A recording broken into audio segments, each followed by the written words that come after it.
Puluhan ribu pengunjuk rasa Israel berkumpul di beberapa kota untuk menggelar demo besar-besaran menentang pemerintah Israel. Mereka mendesak untuk segera menggelar pemilihan Perdana Menteri baru. Sambil meneriakkan slogan-slogan menentang pemerintahan Netanyahu, masyarakat mengibarkan bendera Israel menuntut pemilu dini. Aksi ini digelar sebagai bentuk protes karena pemerintahan Netanyahu dianggap gagal menjalankan tugas. Hal itu karena mereka tak bisa merampungkan gencatan senjata dengan Hamas dan membebaskan para sandera di Gaza. Terkini, sebagian masyarakat Israel juga memandang lemah kinerja Netanyahu dan para menterinya. Imbas masalah ini, popularitas Netanyahu di Israel mulai memudar. Seorang pejabat Hizbullah mengumumkan peluncuran operasi terbesar terhadap pangkalan mata-mata Israel di Gunung Hermon. Operasi ini terjadi kurang dari 1 jam setelah Menteri Keamanan Israel Yoav Gallant mengancam Lebanon. Gallant mengklaim akan terus memerangi Hizbullah, bahkan jika ada gencatan senjata di Gaza, Israel akan terus berperang dengan Lebanon. Alih-alih menahan diri, Hizbullah menganggap remeh ancaman Gallant.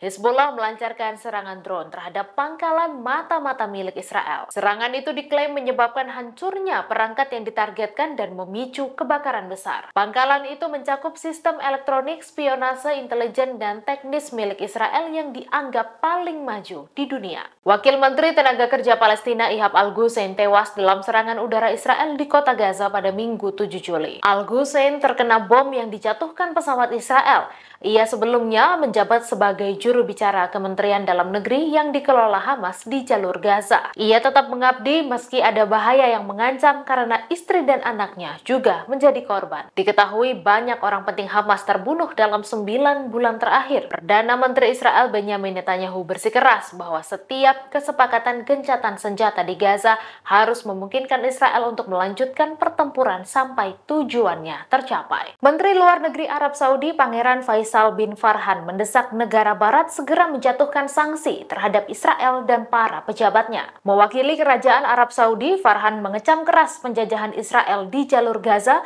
yang telah memicu genosida massal menewaskan lebih dari 38.000 warga Palestina. Alasan ini mendorong Arab Saudi menyuarakan desakan agar negara-negara di barat segera memberlakukan sanksi ke Israel untuk mencegah kejahatan serupa terulang lagi. Sanksi serupa juga telah diberlakukan oleh otoritas Iran. Sejumlah perusahaan Amerika Serikat dikenai sanksi karena memfasilitasi genosida di Gaza dengan mempersenjatai Israel. Iran turut menambahkan Menteri Pertahanan Inggris dan pejabat militer serta 3 perusahaan Inggris ke dalam daftar sanksi. Perdana Menteri Inggris Keir Starmer mendesak Perdana Menteri Israel Benyamin Netanyahu untuk segera melakukan gencatan senjata di Gaza. Ia menelpon Netanyahu pada Minggu 7 Juli dan menguraikan kebutuhan yang mendesak untuk gencatan senjata dan pemulangan sandera. Dalam pembicaraan teleponnya, Starmer juga menekankan pentingnya bantuan kemanusiaan untuk warga sipil. Tak hanya Netanyahu, Starmer juga berbicara kepada Presiden Palestina Mahmud Abbas tentang banyaknya korban di Gaza. Starmer mengatakan perlunya mengakui negara Palestina sebagai bagian dari proses perdamaian Timur Tengah. Selama kampanye, Partai Buruh pimpinan Starmer berjanji untuk mengakui negara Palestina yang berujung menghasilkan solusi 2 negara bersama Israel.